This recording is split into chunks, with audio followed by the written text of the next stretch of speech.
In this short video, I'm going to share with you a brief history of Thrivent Financial's evolving vision to become a bigger player in the non-Lutheran, highly secular financial services marketplace, where the organization aligned with the four concepts of vision and where they fell short. The four concepts of vision are to develop and communicate a strategic vision, build commitment to said vision, model that vision, and encourage experimentation.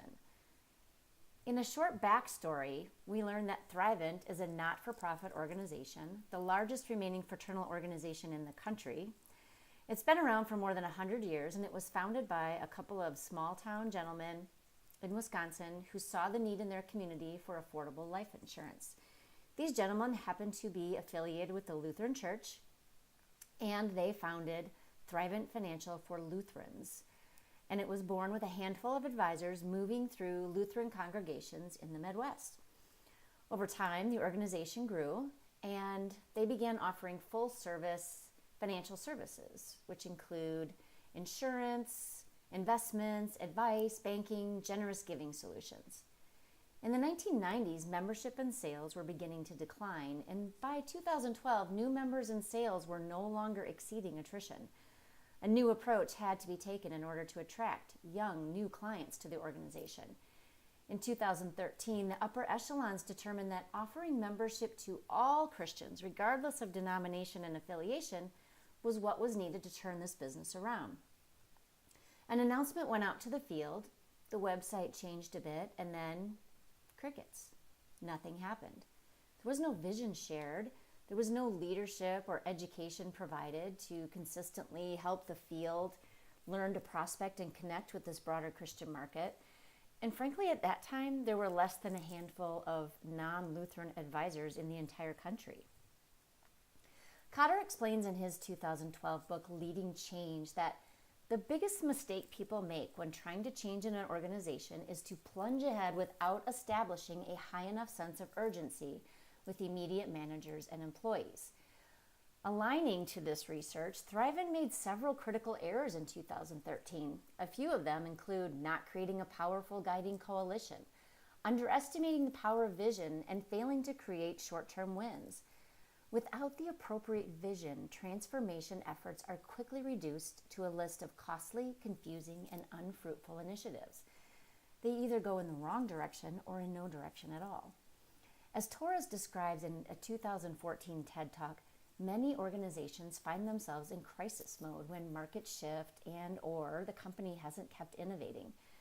Often these leaders resort to outdated maneuvers to correct their course, such as believing that reducing staff is the only way to regain profitability. Torres believes that effective 21st century leaders must have the answers to the following three questions. 1. Where are you looking when you anticipate change? How are you filtering through that information to determine possible pitfalls and inconsistencies? And are you bold enough to move the organization to the next level and leave old strategies behind? In 2016, Thrivent brings on a new president who changes out nearly the entire C-suite, creates an advisory group of well-intentioned executives and sales leaders with the hope of figuring out how to shed these old approaches and become a bigger contender in the broader financial services marketplace. Libovnikova, Liga, Turner, and Mamakuka cite Hambrick's 2007 research, which points out the importance of those in high-ranking positions in an organization to the overall vision. These leaders are responsible for setting a precedent for frontline leaders in building commitment to the vision and modeling the vision to everyone in the organization. Until this change in key executives at Thrivent, the organization focused solely on how to better serve the existing membership. Sousa and Veer Dierendrak cite Greenleaf in their 2015 article stating that while virtuousness provides the core motivation to be a servant leader, it should complement effective action, not replace it. Because of the deep conservative roots in this organization, there has been little modernization throughout the years. And until recently, Thrivent has struggled with balancing humility and action. Van Dierendonk states in a 2011 Journal of Management article that humility can be translated into three parts. One, having the ability to put accomplishments and talents into perspective. 2, admitting fallibility and mistakes. 3, understanding strengths and weaknesses.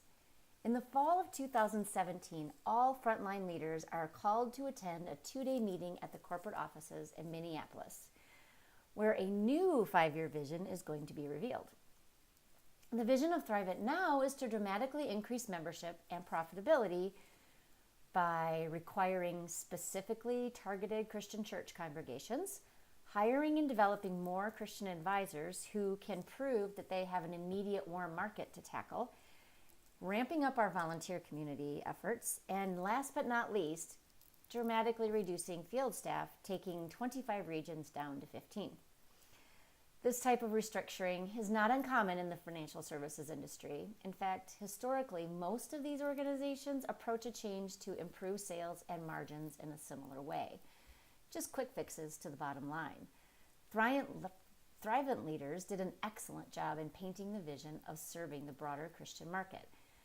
Through increased fee-based planning, approaching clients with a more holistic approach to their financial goals, they appealed to the financial advisors overall.